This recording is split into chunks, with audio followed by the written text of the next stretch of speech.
Good morning, everyone. This is Pastor Jim Cymbala, and we're reading through the book of Galatians, and I'm happy that we could start another week. Today is lunes, the 12 de septiembre, the 12th of September. So I'll mention my new book at the end. I can't do it every day. I feel like I'm just, like hawking it. It's called Fan the Flame, and you can get it anywhere online. BrooklynTabernacle.org and Amazon and all of that. It's so important, the book. Coming to work today, the day I'm taping, I just thought our culture, this city, and the state of the church is so much more in need of God than any of us understand. It's deteriorating, both of them, as we speak. So Fan the Flame is just a biblical-based guide to what can we do to turn things around. Share it with pastors, read it yourself, but I pray it'll be a blessing. The royalties go to our church, not to me. So, verse 24 of Galatians 4. These things, what things, we'll get back to that in a second, are being taken figuratively. The women represent two covenants. One covenant is from Mount Sinai and bears children who are to be slaves. This is Hagar, who is an Egyptian. Hagar stands for Mount Sinai in Arabia. Wait a minute. That's where Moses got the 10 Commandments, and corresponds to the present city of Jerusalem, because she is in slavery with her children. Wow. So remember the argument Paul is making between law and grace, justified by obedience or by a free gift of God. Following Moses with all our might or trusting in Jesus with all our heart. Those are the two covenants in short. And you can't mix them. You can't mix and match. You can't add or subtract. That's the way they lay. They are not the same.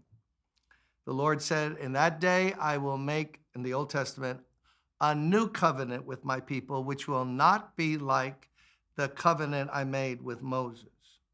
So he's bringing this up because the Galatian Christians are tempted to get legalistic now. These false teachers have come and said, it's not just trusting in Jesus.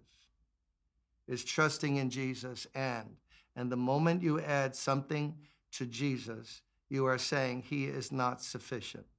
What he did on the cross is not enough.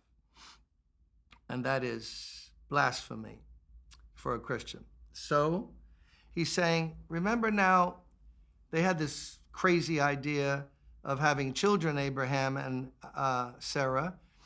Abraham was old, she was barren, they couldn't wait. So she got this idea that I told you about. Abraham, my husband, sleep with this Egyptian slave girl, Hagar. And that way you'll have an heir of some kind, because whatever God promised you ain't working. So they did that. And there was just trouble, as we'll read. But then, according to God's promise, as they waited in faith, God did bring a child, Isaac. And now he's saying that the two women, Sarah and Hagar, stand for two different covenants and two different approaches to God. So let's read it again. Now Hagar stands for Mount Sinai and bears children who are to be slaves. Isn't this interesting? She was an Egyptian from Egypt. So when the Israelites were in Egypt, what were they? Slaves. He now then boldly says, it's the same with Mount Sinai and the law. You become slaves. How so a slave? Have I done enough? What else does the law tell me? Oh, I got to do more. Am I ready? And that's slavery. So Galatians is talking about deliverance from two kinds of bondage. The one here is the law, which stands for Mount Sinai, which Hagar represents. Now, Hagar stands for Mount Sinai in Arabia and corresponds to the present city of Jerusalem because she is in slavery with her children. Now he goes further. He's saying, this is years after Christ died, decades. He's saying Hagar not only stands for Mount Sinai, she stands for like the holy city, the so-called holy city in Jerusalem, which is in bondage with her children. Why? Because they were trying to be accepted by God through the law. That's as simple as I can say it. I know some of you are staggered by that because we've grown up in churches where, well, of course, how else would God accept me? If I be good, I will get good. And Paul says, no, Hagar stands for Mount Sinai, which stands for the law, which stands for Moses. That's slavery to the law. You never can relax. There's no peace. There's no joy because you never know, have I obeyed enough of the law? Wait a minute. What if I break it tomorrow? Wait a minute. How about the ones I broke last month, last year? What am I going to do with that? How do I make up for it? Oh, do a lot of more good stuff. All the good stuff in the world won't erase what you and I did last year, last month, last decade. Only Jesus. And that's the other covenant, faith in God's gift, God's provision.